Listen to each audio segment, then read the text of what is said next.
Why is your can more expensive?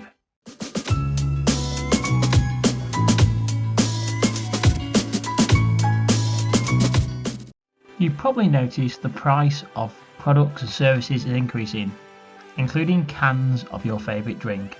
Well, this is all down to inflation. Now, I've got other videos of inflation, but as you can see here, the CPI inflation is at 2.5%, above the 2% target the Bank of England sets. So what's driving this inflation in your favourite drink? Well, it's typically down to the cost of the commodity known as aluminium. As you can see in this graph from the last year, look at how the price of aluminium has vastly increased.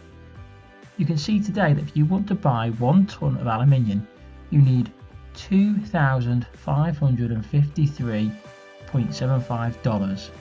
So you can see that's considerably increased. Now that cost of that commodity has to be passed on to the consumer. Now as your aluminium drink can is made of this aluminium raw material, that cost needs to be passed on to you. And it's not just your favourite drink that's affected. Try and buy a new bicycle that's made of aluminium and the price has vastly increased.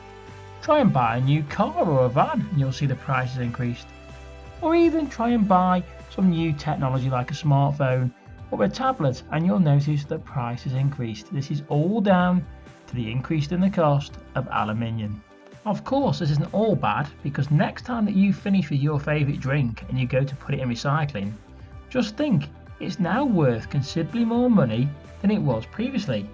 In fact, if you were to collect all your cans together and you were to collect them all into 1 tonne, you've seen already the price you could actually earn for 1 tonne of aluminium at the moment.